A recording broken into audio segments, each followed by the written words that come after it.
There's one way. Jesus is the only way. There's one way. Right. Within Christianity, I wasn't necessarily encouraged to think about different interpretations of the same verse. Right. No, there was one way to look at it. And I think that's what always bothered me. Loving the Hebrew Bible and hating it for some of its inconsistencies and, for some of its silences, especially on the part of women. But I think Midrash kind of provides a way into that. In many ways, Midrash gave me a way to love the God of the Hebrew Bible if I couldn't do it within Christianity. So, I don't know if that makes sense. Yeah, it makes a lot of sense to me. Everything Monica says makes a lot of sense to Joey. Well, there's. He's being kind. No, I'm not. It's just an observation. It feels to me that as far as what would. Yes, that I would like to. Being able to identify those omissions, because for someone who's looking for guidance today on how to do it all right, the Torah is replete with omissions. Mm-hmm. So, and I feel like a more kind of, that's for me where a lot of the substance would have to be as far as things to do rather than examples of things that I am not attracted to. So I mean, for Midrash, I mean, do you think is Rosenzweig the way in? I mean, he's pretty elusive. Yeah, I mean, who can understand Rosenzweig? Yeah, I don't even know that I do. I don't, but. What, you think you get Rosenzweig? Is that what you're saying? Well, I'm saying, if you do, that's cool. I'm saying that I don't get him yet. I haven't read the Star of Redemption. Star of Redemption, right? Yeah, I like his slimmer texts, like on Jewish learning. I don't like guys who try to do that, who try to go all crazy with the wild. It's like Finnegan's Wake from James Joyce. Like, dude. Yeah. I can fuck you up. Don't come to me with that shit. There's no need for it. Yeah. Well, but I feel like that's its function. Yeah, I think you're right to a certain degree. Right. Yeah, Star of Redemption killed me, but once I was taught the essence of Star of Redemption, that's when I got it. So it wasn't just sitting down and reading it. What is the essence of Star? I'm not going to go there, but the idea that I take away from it is the idea of creation as ongoing, creation and revelation, and it's ongoing. And that's what I liked, and that's not in Christianity, not the brand of Christianity that I know at any rate. Right.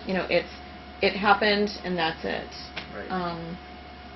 And that's what I like about this Everett Fox version, because it's not in the beginning God created the heavens and the earth. It's at the beginning of God's creating of the heavens and the earth, and just that simple shift in language implies something that has always been ongoing, as opposed to something that has this definitive start and finish. Right, and that's certainly the more consistent with my understanding of the Tetragrammaton, which is that I was, I am, I will be. So it's a constant unfolding. Exactly. And I think that Judaism is so much more aware of that than Christianity is.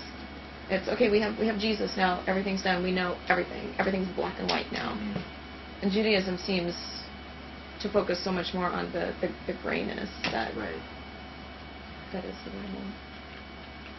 Now, how much time did you spend with the actual Midrash? Not as much as I could have or should have. I mean, I've read a lot of Midrash, I've studied a lot of Midrash, but... Does that literature excite you, or is it more the Midrashic technique? Well, both. It excites me for different reasons, because I love the Hebrew Bible. And I love thinking about different ways to think about the Hebrew Bible, different ways to read it. But I don't enjoy Midrash because it always wants to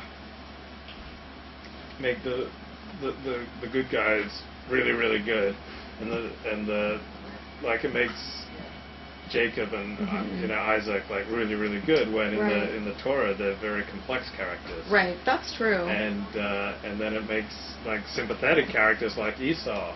Is totally sympathetic in the Torah. They make him out as the epitome of evil in the Midrash. Yeah. That drives me crazy. Yeah. I think that's true. Yeah, that's true. But part of reading Midrash, I think, is... I think the reader is kind of implicated in the reading of Midrash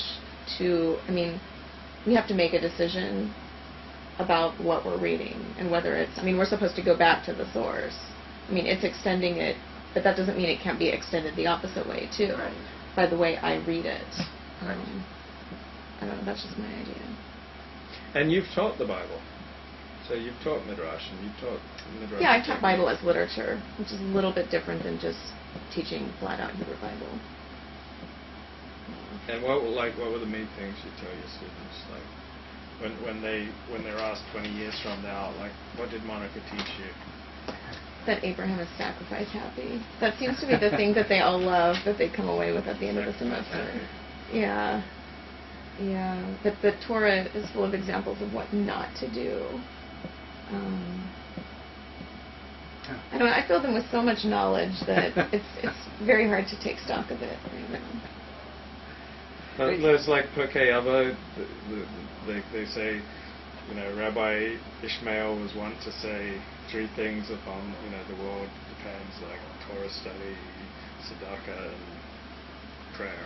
Right. It's like, so, like Dr. Monica is wont to say upon 3 things is that, well, yeah, I want to like compile the book of Monica, the Gospel of Monica. The last thing each of us should do is compile our own gospel, and then no one will read it. But just a big library of all the accumulated wisdom, which the generations hence will ignore. Yeah. Well, Any final words, ladies and gentlemen? now I have to read Franz Rosenzweig. Oh, Poor that's a daunting task. Yeah, but now I'm annoyed by his impertinence.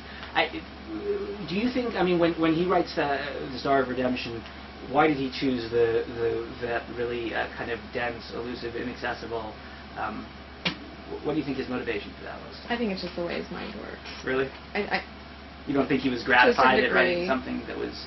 I think this is the community that he's interacting in. He's interacting in a community of, I mean, his friend's Martin Buber, right? I mean, Right, who's also really difficult. Right. So you've got these guys that are in dialogue with one another, and you know, I mean, it's like as an academic, I start to write more densely because I'm writing without realizing it for the very small community of people around me. Right. No, the question is who your audience is. So there are people. It wasn't just. He was not just his only audience. He was writing for Martin Buber. He was writing for a few. So there was some peer group to whom the Star of Redemption was useful upon first. I guess I'm not an authority on Star of Redemption. Did Buber and Levinas have much in the course? Yeah, they're like the big 3: Buber, Rosenzweig, Levinas. But I mean, did all of their Buber ideas and are Levinas being meet? exchanged. Did they meet in person? You know? Did they talk to each other? Buber died, 1970? Yeah, Like I think 1890 Levinas died in like the 90s. I want to say that there was interaction. But there doesn't have to be. I mean, dialogues can take across. I mean, you could say that there are dialogues between thinkers who live centuries apart as well. Right. I mean, right. So. I mean, they're after the same things. I mean, Buber's I Thou is Levinas's Face to Face. Right. I mean, it's just the difference of a horizontal and a vertical construction. Right. I mean, Right. Levinas's face to face. Yeah, Levinas has this idea of the face-to-face encounter. It's like Buber's I Thou. Right. Like that's where God is. Right. It's in the I Thou, in the face-to-face. Right. God is asked out in the face-to-face. Right. I mean, what? Because it's a face-to-face is a dialogue between peers. I Thou is there's an implicit hierarchy in an I Thou. Right. I Thou, you put the other person above you. The face-to-face is a little bit different. I mean, we could sit and argue about it. I mean, maybe some people read it differently. No, I know. No, I mean, the idea is that's an experience of God in the true face-to-face encounter. Right. Yeah. But I mean, some would say that it's not like this. If it's a face-to-face, you're putting the other person before you, so isn't that above you? I mean, those are the little nuances of... And I never hear you talking about Buber, or very rarely, so, like, why Levinas? Like, why does Levinas have so much meaning to you? Right, you don't talk that much about Buber. No, I used to. I don't as much anymore. I mean, but I think Levinas is drawing from Buber. I mean, I think Buber is everywhere in Levinas. But how did Levinas capture you? Well, I started with the Talmudic readings. I mean, just his explication of the Talmudic texts and the way that he was doing it